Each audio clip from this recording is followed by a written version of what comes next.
Hey everyone, this is Caroline. Thanks for joining me today. On this Sunday, we are broadcasting on my YouTube channel and several Facebook channels. So wherever you are, you can listen to this broadcast. And you can also type in your comments and your questions. Wherever you are, we will see these questions and comments, and then we'll be able to respond to you. So yeah, just a quick intro.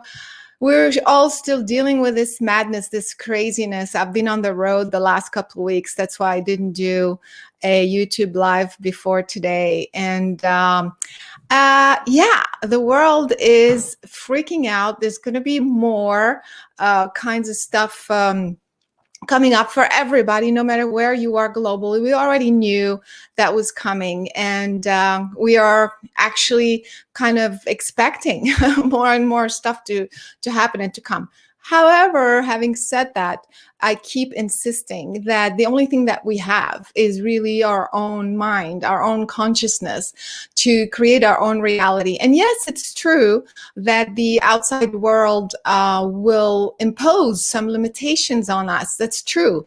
But even within these limitations, we can still have the power to master how we feel. That's the thing, because at the end of the day, this is an experience of the physical world. It's an experience of this reality.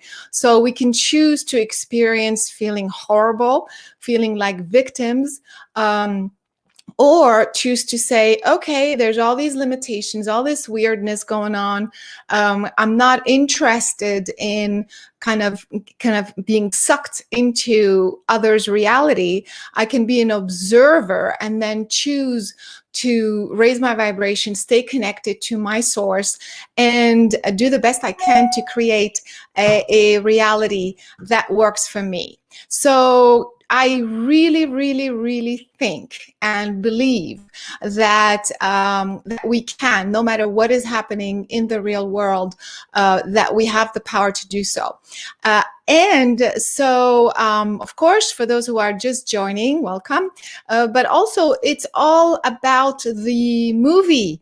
If you have not seen Superhuman, The Invisible Made Visible, you have got to see this film. This, of course, it's my film, but I have not seen, and also people who have watched the film can say the same thing. There is no film like it out there, because yes, we have been talking, we have been hearing so many teachers and facilitators and leaders telling us that the mind, the consciousness has an actual measurable physical impact on our physical reality. So, but it's all talk, it's all theory.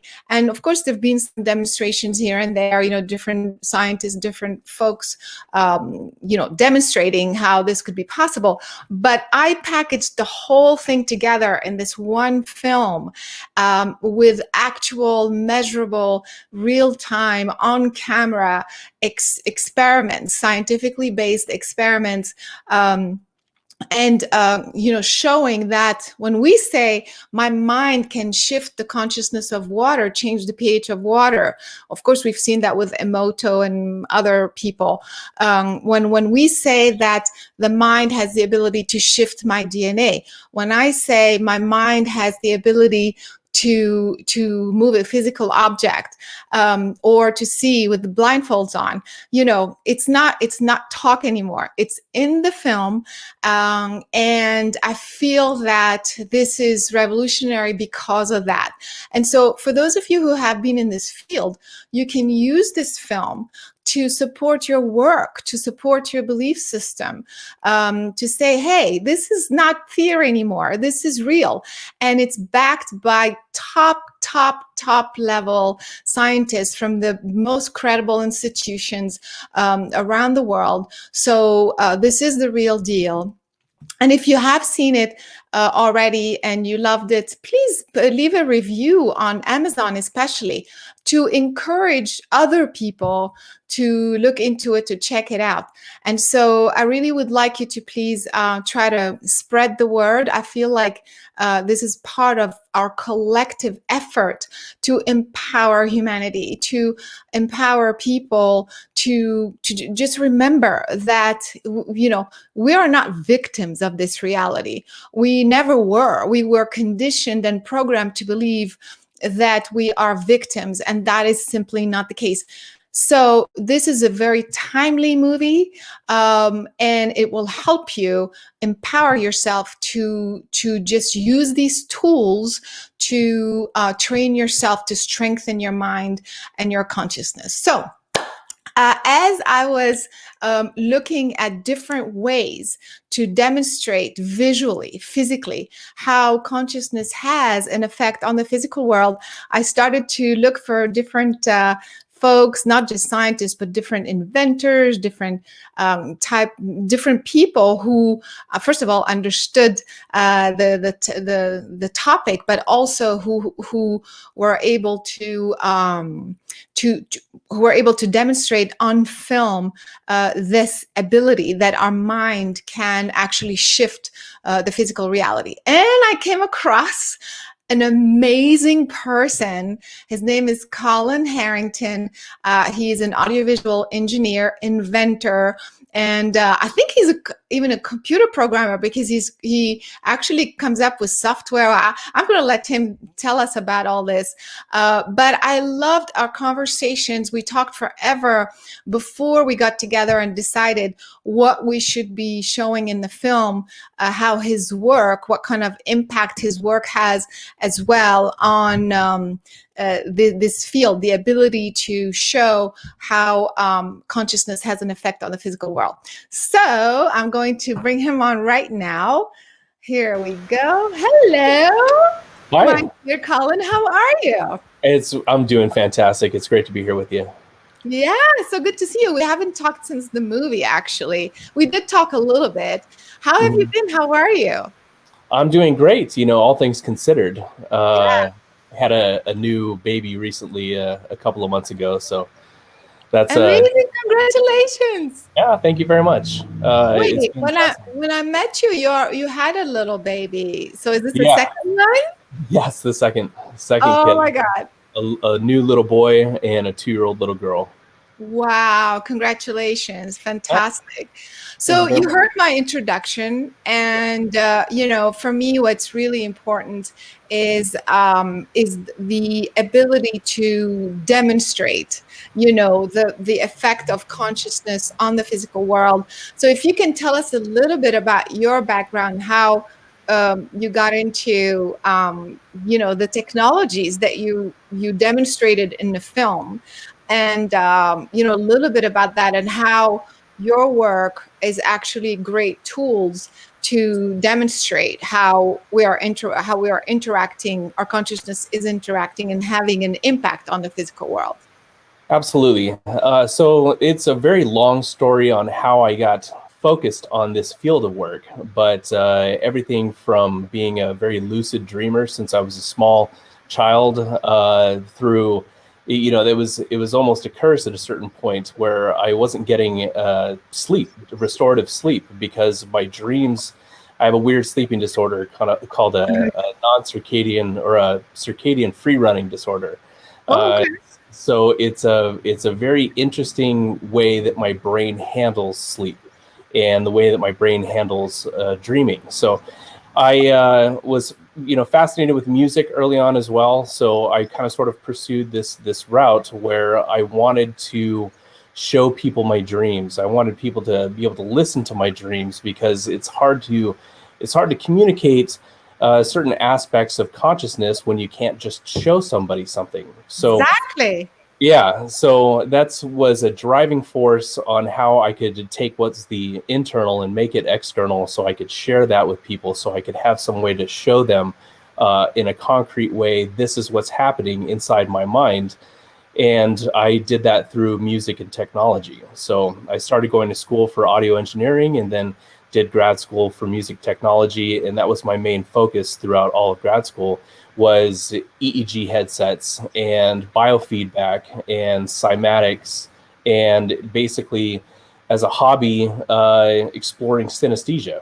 So synesthesia is a brain disorder. It's a neurological disorder where your senses kind of sort of get mixed up to where you can smell sound, you can see smells, you can see sound, various different things.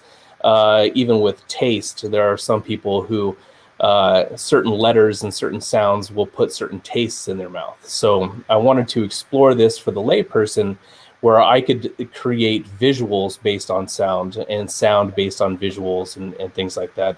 And then I moved, to sole focus on the EEG headset.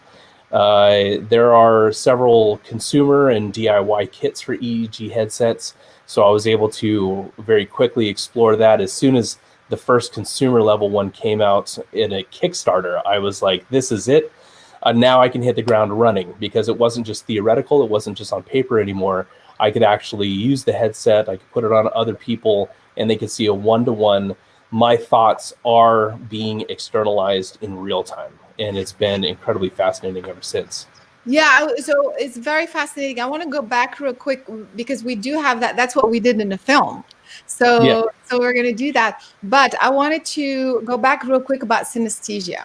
So Sure. It's fascinating for me that synesthesia is considered a disorder, because when I focus, for example, there's a hum, like a little hiss in your mic, I think, maybe. But anyway, I think it's fine.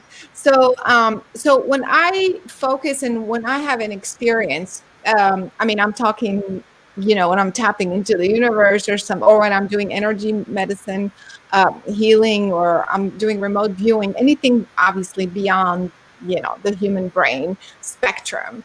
I feel like, and that's what I talk about in the film, I feel like the brain is not functioning linearly, like, oh, the frontal lobe gets fired and then the temporal lobes, and it's like firing all over the place. But it kind of like comes together as like one complete experience. It's as if the brain is functioning as a whole, and because of that, the senses get mixed up. And so it's almost like it's almost like I hear, see, sense, smell, feel everything at the same time. Yeah, absolutely. So, yeah, and to me, it's not a disorder. Well, you know what I mean? So it's like it's a different way of tapping into information. We just don't know how it works. We don't know what the brain is doing.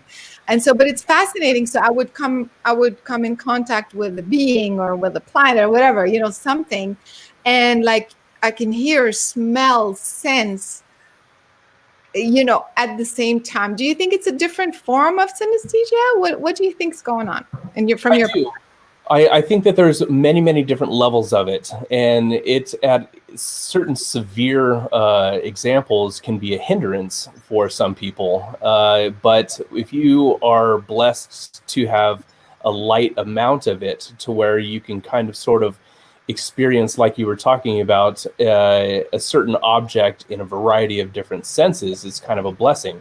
So I can kind of sort of see sound, and that for me is not only very trippy, but at first I thought I was seeing auras or something like that, and then I realized it was all related to sound that I was seeing.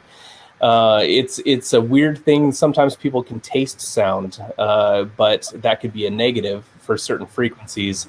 It can put a really nasty taste in your mouth. So in emotional states, music has an effect on people where they have rough, harsh, dissonant chords. People can cringe and just be like, oh, I don't like that sound at all. And they're getting a physical reaction from sound. And it could be a taste, it could be a physical feeling that you get. And in the same way, synesthesia is amplified, tenfold as far as the effect that you're getting from hearing or seeing something. Tell me how you see sound. Fascinating. So it's different sounds have different colors, and I can also see sometimes I feel that there's like a thickness to certain sounds, and there's a in the back of my mouth I can almost feel high frequencies. It's kind of bizarre. It's a little all over the place. But if there's a loud sound, I get flashing lights, or low sounds, I almost feel like there's a lot of brown around me, just surrounding me. And colors, frequency-wise, the higher frequencies are more blues and reds and pinks, and the lower frequencies are like duller greens and oranges. Well, we know that sound correlates with the visual frequencies. I mean, do you think it's that, or do you think it's more than that? You know what I mean? Like if you correlate like the 400 hertz and then the 500 hertz, also the 500 hertz is a color, It is. So do you think it's that, or do you think you're tapping into more than that? So I think it's a little bit of both, because light is a frequency just the same as the sound is a frequency, except it's much higher. So somebody asked me once, they were just trying to do a brain teaser. They said, imagine a color that doesn't exist. And I said, okay, I got it. And they said, wait, what do you mean, okay, you got it? How do you just imagine a color that doesn't exist? But in frequencies, you can have both similar frequencies and dissimilar frequencies that will both boost or inhibit their cohort. So in harmonics, you are finding different frequencies that share the same peak. Right. So with color, you can kind of sort of have a harmonic with a certain sound and a certain color at the same time. It's just much more magnitudes of order of a higher frequency. But there still are similarities in the peaks for certain sounds. So I definitely think that could be part of it. It is so cool, and I'm so glad you mentioned that, because the sounds, the frequencies that you cannot hear, because that was going to be my next question. Because like sometimes, so what I'm tapping into is spectrum that's beyond the planetary spectrum. Like planetary to me is what the human brain is capable of hearing. So that's kind of a spectrum. But sometimes I'm tapping into a reality beyond the planetary spectrum, and there are frequencies that you don't hear. You don't hear, but you know what they are. In fact, I teach that in the energy medicine class that I have, my methodology. So it's a galactic frequency. I call it galactic because it goes beyond the planetary, like one level of information.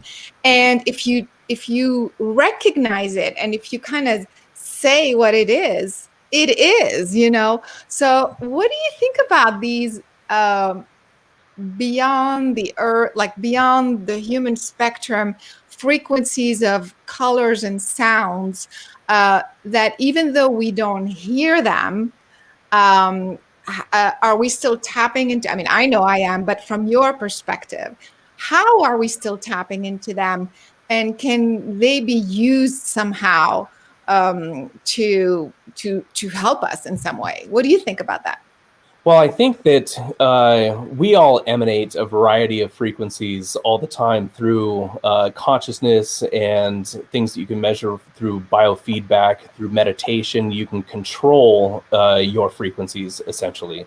And we're constantly being bombarded from the outside from a variety of different frequencies. Everything that you just mentioned, it could be from people, or it could be from flowers, it could be from a wide variety of different things that are emanating a frequency, and you can kind of sort of get in tune with that by changing your own physiology and the frequencies that you're emitting to be congruent with those frequencies instead of the antithesis of those frequencies.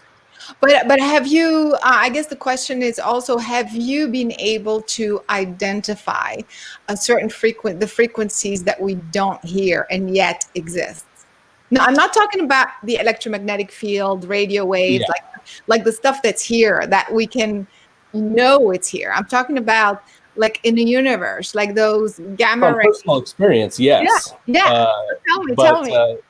So, and this I guess goes off into a little bit of a fringe of psychedelics, and psychedelics kind of sort of work in the same way that people with different neurological disorders, say somebody that has a certain type of autism that makes them socially inept, but a musical savant or something like that. Part of the Right. brain is dampened, while the other part, like a blind person's hearing, gets enhanced. Other parts of the brain start to pick up and are overachievers in those particular areas.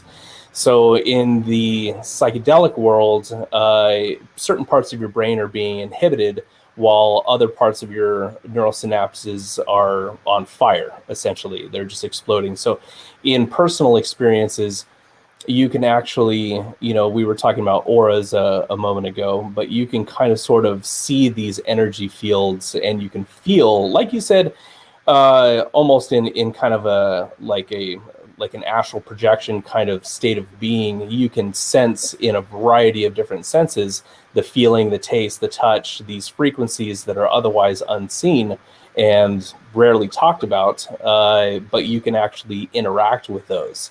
And Yes. it's an incredible, it's like being in a wet oil painting, essentially, where you move and the waves move further and further, and there's another person there, and you're influencing their waves, and their waves are influencing your waves, and you're both kind of sort of exploring a higher level of consciousness, or definitely a different level of consciousness. Yeah, it's so cool. I think it is part of the experience of expanding your consciousness. Mhm. It's almost like playing with your consciousness. Like knowing what your Yeah, consciousness is capable of, and you're exactly. like, wait, I just tapped into something. I don't hear it, but I know it's there. I can hear it, see it, sense it. It's a frequency. What does that feel like? What is this? Is this a person? Is this a consciousness? Is this an intelligent life? Is this beyond this world? And so I think that what you're saying and what we're talking about is at the core of consciousness expansion, and Sure. knowing how to use it, how to use your consciousness to tap into realities and retrieve the information beyond what is visible and physical. So it's Absolutely. so cool. So hey, I want to show a clip from the movie, just for people who have not seen the movie, or even if they've seen it, just to see how we've demonstrated this technology in real time with Naomi Grossman, the actress who wanted to do this. So I'm going to share my screen. One All right. second, guys. Here we go.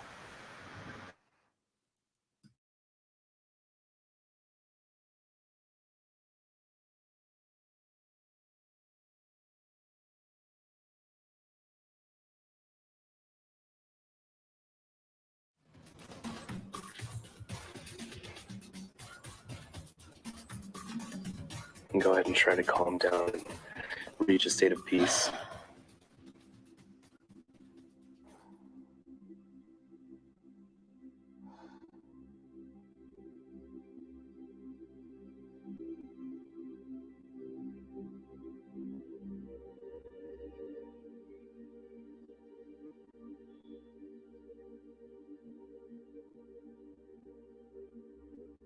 I really love the one-to-one real-time relationship here. It's amazing. So I go red and then I go blue. Oh, Absolutely. I've spent plenty of time going red in my mind. Whereas going blue, I have less experience with that. And it was fun. I enjoyed like going to Jamaica and like feeling the sun on my skin.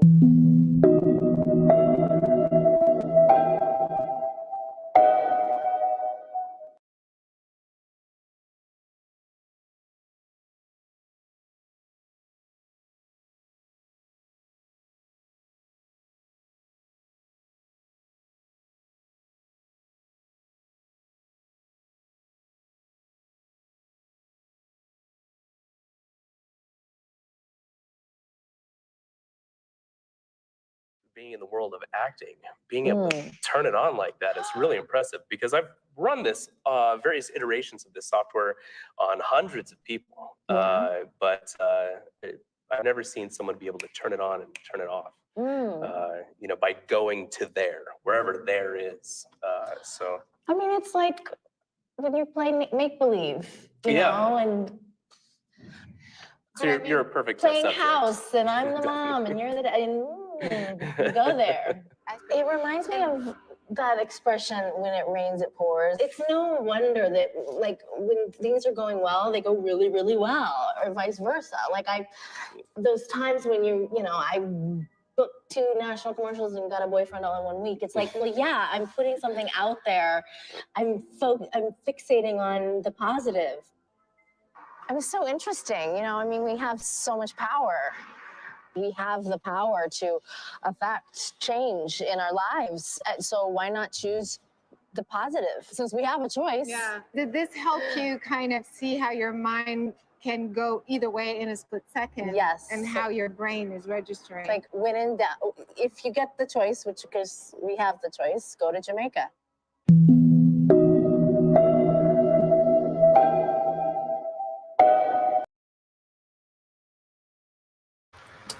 That's fantastic. Yeah, that was so fun. Remember that day how we shot this? It was so fun. In fact, you programmed some stuff on the spot. So tell us about this technology. So basically, because we did 2 things. One was she would have a thought, and that would trigger a sound. And when it was negative sound, negative thought, like fear or frustration, it would be like a crazy, chaotic sound. And then when she was going to Jamaica, it was like a peaceful sound. But then we did the colors. So can you explain, when she was in a bad state, it would go into red, and then when she was in a calm state, it would be in the blue. So can you explain? And it was real time. Like, literally, that's what's so incredible about this experiment, that it was literally like the second she would switch from negative to positive, we would see it, we would hear it. It was like, boom. I thought this was incredible. So tell us about this technology. How does it really work? So so I guess we'll start with the headset. So the headset essentially has 14 sensors on it that are just like little microphones that are picking up voltage changes across the scalp from your brain activity.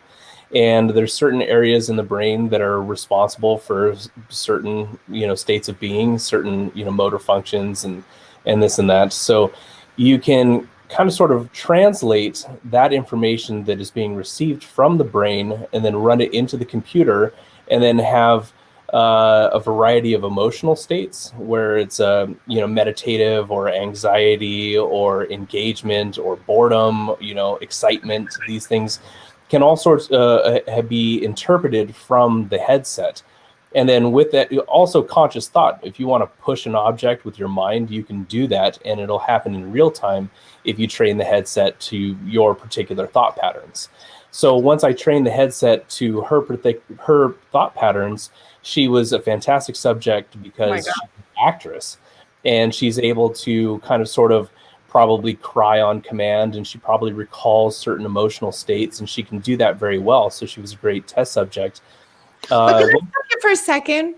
Because that's a good point. Like, so she's an actress. So if I'm an actress and I'm told, can you cry? So am I pretending to cry? I mean, of course I will cry, but is this like a make-believe emotion, and does the system pick that up, or do I have to really be crying? Like, you know, and I think you have to really be crying. See the difference? Yes. So I imagine, you know, most actors, actresses, they draw on personal experience to go to that place very quickly. Like she said that she went to Jamaica for her happy place. And you know, she could have went somewhere for the negative emotions. It could be anything from a car wreck to a bad relationship. I don't know what she was drawing on, but it can really pull from there, and it'll envelop your entire body, and it'll be read through the brain. Yeah. your brain's going to go off in that same exact way. I think it would measure it if you were fake crying, but I think you'd have to have either an insane amount of mental discipline, or you'd be slightly detached Yeah. if you could cry without thinking of anything. Yeah. So, That's.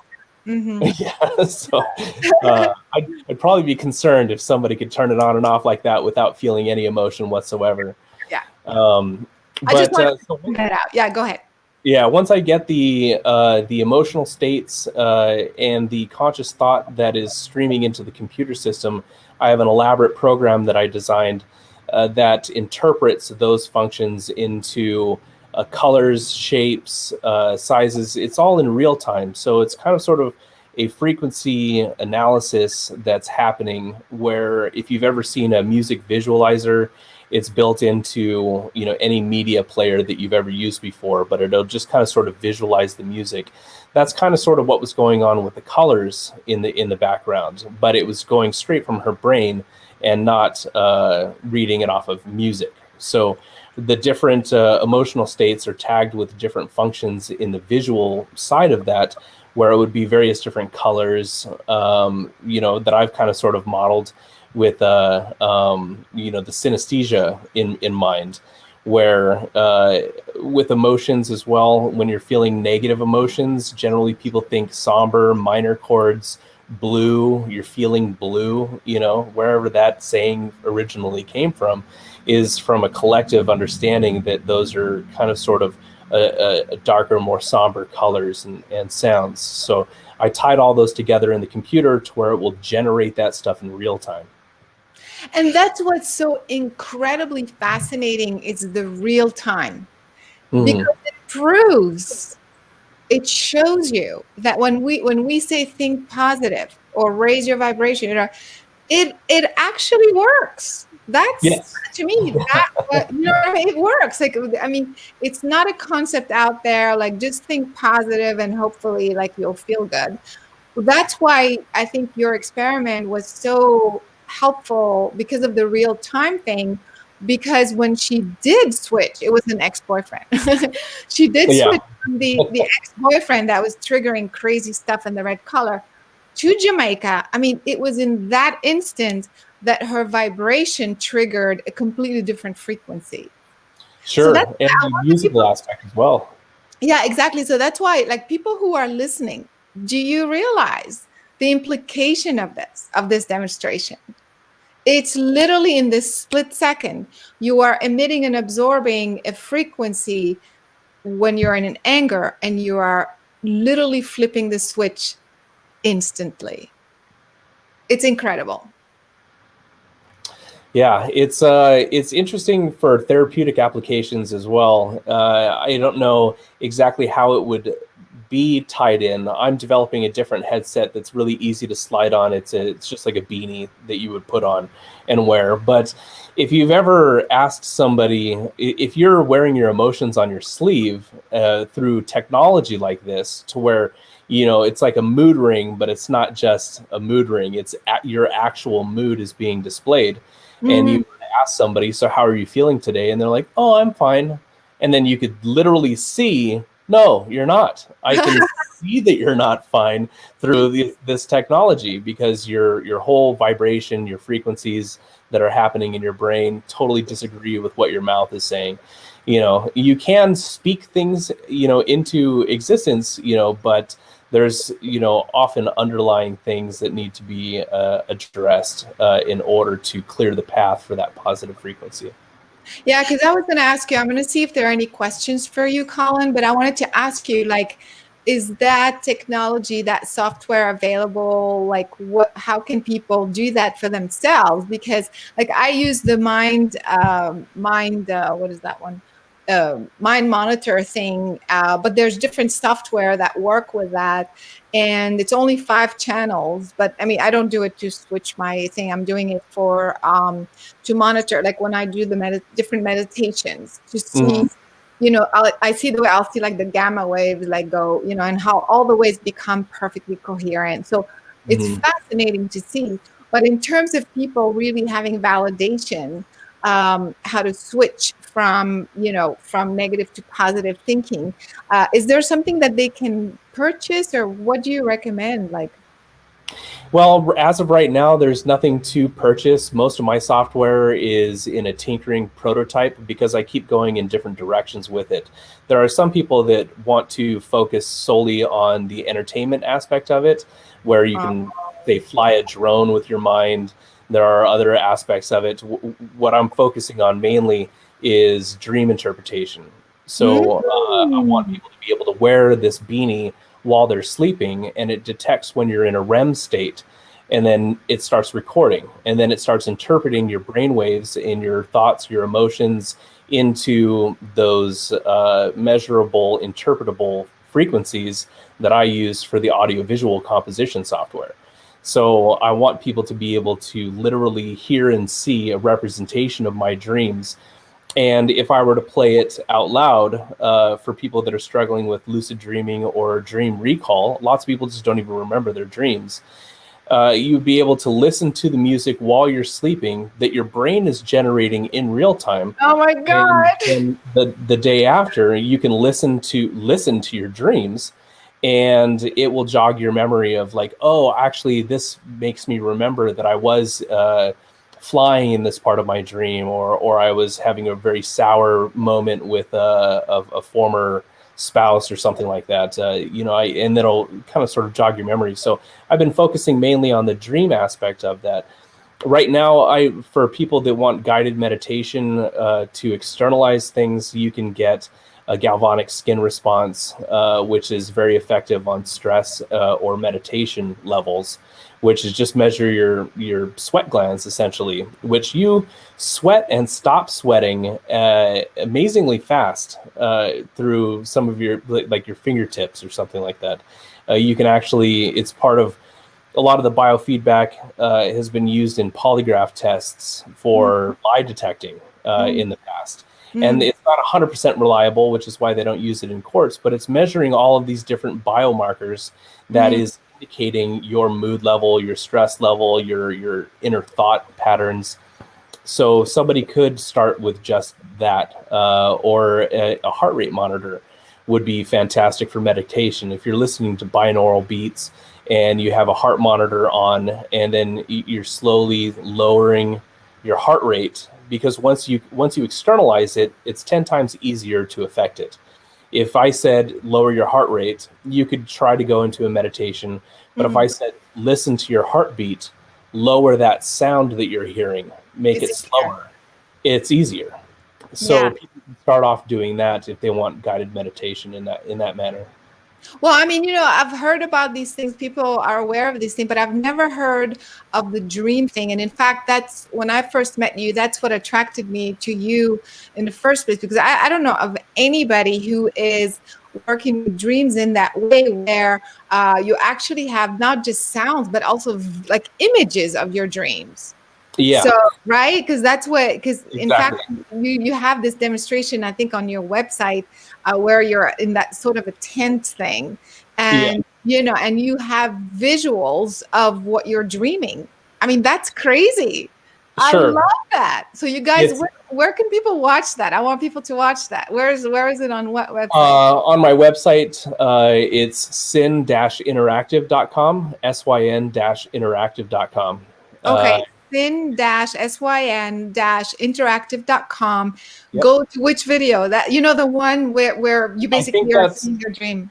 The second documentary, I believe it's called Beyond Sonification. Awesome. And Beyond Sonification, the title of that is where sonification is just a one-to-one turn your heart rate into a frequency. It goes much further than that because of the software that I've designed to interpret all of these things and then display them. The images that you were speaking about, in that it's a projection dome that I sleep in, so people outside can actually see what's happening while I'm asleep. And I've tagged a bunch of different photos with emotional snapshots. I think in Superhuman, I did a demonstration of how somebody could recall an image based on an emotion. And so I basically do that with a bank of, several hundred pictures where I'm recording emotional snapshots with the headset of the way that I feel when I'm looking at certain imagery. And then when I'm asleep, if those conditions are met, it'll start pulling up those images. And it's one of the ways that I'm working with trying to get people to see my dreams and hear them as well. Yeah, so I think a lot of people would want to see that for themselves. Like, I mean, first of all, you guys go watch that video, but also like they would want to know what they're dreaming about. They want to see what they're dreaming about. When are you going to come up with this technology? I mean, Exactly. you have it, right? But it's just not sold. Is that what it is? Yeah, so I have it, and it's a work in progress, I'll say, because everybody's a little bit different, Sure. and I'm working with people would have to map out their own pictures. Otherwise, they could use the visualizer, which is fun to look at, and it coincides with the music. It's almost a dance of the music and the visuals, and you can hear sometimes when you're going into major chords, and then the color starts changing red, and it starts dancing around quite a bit more, and the music starts turning up. You know, you're getting very active in your dream. And then when you're kind of sort of at a lull in the dream, it might switch to minor chords and have a really slow tempo, and the undulation of the visuals will slow down and become more calm. So I have all of that. It's already done. Creating a better headset is also what I'm doing and working on, using an OpenBCI chip. The problem is the true hurdle that I have is I need an MRI machine to be the most accurate. And right now they're the size of an RV, and you have to get inside of it. Yeah. So I need the physicists to create a head-sized MRI machine, and then we're off at the races. That'll be incredible. And all this to say that your thoughts, your dreaming, whatever you are emanating, we think we don't see our thoughts. I mean, we don't see our thoughts, although I do. But anyway, so people cannot see their thoughts. They cannot see their emotions. And it doesn't mean that they're not there. They're not real. And that is what we are talking about, that you can see your emotions, you can see your thoughts, you can hear your emotions, you can hear your thoughts in real time. And to validate that you're not emitting a frequency you think you're emanating. You are emanating a frequency, and it is affecting the physical world. It is affecting your physical body. And that is how your work is so instrumental. So I'm like so happy about that. Let's see if there are any questions. You guys, do you have any questions? Kim is saying, I want to be able to share what I see during meditation. Have you tried that as well as dreams? I mean, it would be basically the same principle, or no? It's a similar principle as in what's featured in Superhuman. As far as visualizing your emotional state, you can definitely do that. As long as you're aware of what colors represent what things. So it's but images though, like for example, let's say I'm meditating and I see a being. Can I show you what I see? So with an MRI, you can, yes. Come on. With my headset right now, you have to tag images that you have already seen. So if there's an outline of a person, or if there's certain radiant colors, I would basically show you all of these images, and the headset would be taking snapshots of what your brain is reacting to these particular images. So when it notices that pattern again, it'll start recalling those images. So there are some fascinating work being done with MRIs where you can actually see what somebody is visualizing in their mind. It's incredibly fascinating. So a tree, or somebody speaking, or a letter of the alphabet, if you're just conjuring up those images in your mind, scientists can read it or see it on the computer. And it's a one-to-one kind of sort of thing. I think it may require some mental discipline, but if you're not a visual thinker, because some people think in words, I think in images. So it depends on how you think. I see. I mean, this is incredible, and I'm sure if somebody's out there that works with MRI, hey, come come and like help us out here. If you're in the field of consciousness, we really need this. We need this to demonstrate that we are emanating real things. I mean, but I do have something. You know, I keep pushing the envelope, Colin. You know, it's like, okay, so I'm meditating, and then there are images that are familiar. For example, Jamaica for Naomi, you know, like that sort of feeling, or for example, memories of things that happened that make me feel good or connected, or like, for example, I'm connecting to a source, my source, and I feel and I see this light. But what if like something happens that, so we could put in the software those images that would pop up again.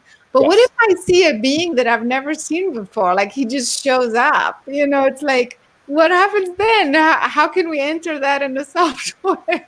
Yeah, it would probably... Can the MRI do that?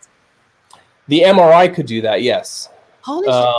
So you would see an outline. If you in your mind's eye are looking at an outline of a humanoid being, then the MRI work that some people are doing would be able to show that. Not from memory, right? Not from something that I already knew that already existed. Something that I've never come across. If you're visualizing it and you're using the visual cortex and you can see it with your mind's eye, then yeah, they would be able to create a rough outline of what's happening. I want that. Yeah, because in one of the demonstrations that I saw, they had somebody watching TV and they were trying to extrapolate what was happening in the visual cortex through the MRI as to what they were looking at. And you could see, I mean, it's blurry. It looks like an impressionist painting, but you could see that there's one person or two people and they're talking, you know, or there's a tree. You can kind of sort of make out this imagery. So it's incredibly fascinating, very cutting edge stuff. And I'm sure DARPA and even Elon Musk with his Neuralink software is trying to do some similar things with that. Yeah, that's a whole different conversation, but yeah. Yeah, but if I would be fascinated to do or see something like this, because not only would validate that you are tapping into information, but it's like it would just like, I mean, just bring so much more clarity on the process of the interaction between consciousness and the physical world, these physical worlds and the beyond, you know, beyond the spectrum. So it's pretty incredible. Yeah. So you guys, if you have any other questions, otherwise we're gonna wrap this up. This has been an incredibly interesting conversation. Let me see, Colin, when you said you saw a color that you had never seen before, that's kind of like what I just said. Like if there's a being that you've never seen before, what is exactly happening there? Can you also hear a sound that you have never heard before? Like she's asking, I think more on a brain level, like what exactly is the brain doing if it's not recognizing something that you had already experienced? What do you think? Sure. So there are sounds outside of our hearing range, anything above 20 kilohertz, anything below 20 hertz. And there are things that are outside of the frequency range of our visual seeing, which is your infrared or your ultraviolet, and it just starts growing in both those directions. So if you went the highest frequency of sound and the lowest frequency of color, and you went somewhere in the middle of those two, that would be the both the color and the sound that don't really exist in our perception, but they do exist, and that's what I was imagining, was somewhere right in between infrared and a really high frequency. Were you imagining, were you projecting that that's what you wanted, or it happened? That's what I was imagining. So I guess I was projecting that that's what I wanted. That's what I wanted to look at in my mind, and then I was there, you know, in that space. But it's difficult to describe because it's like taking somebody that's been blind since birth and describing to them what blue is. You can only use analogies, or if you're trying to describe an emotion to a robot, you will struggle to not use another emotional word when you're trying to describe it. So it gets into this really weird, it's somewhere in my brain. So now I have to figure out a way to get what's in my brain out of my brain. So eventually I'll be able to imagine that color that doesn't exist, or that sound that doesn't exist, and the computer will start registering exactly what I'm imagining. Incredible, incredible. So, Colin, this is crazy stuff. I really want you to keep us posted on the MRI. Yeah, I'm waiting. Reading of showing our dreams, and not just dreams. I guess if it can show what you're seeing, and then it can show anytime. From spiritual experiences to psychedelic experiences exactly. to meditation. I am just chomping at the bit to get to work with these exact methods and technologies. That'll be great. And then if I come across something like that, I'll put you two together. But in the meantime, thank you so much for coming here and talking about all this. And so if people want to follow your work again, one more time, it's go ahead. Syn-interactive.com, syn-interactive.com.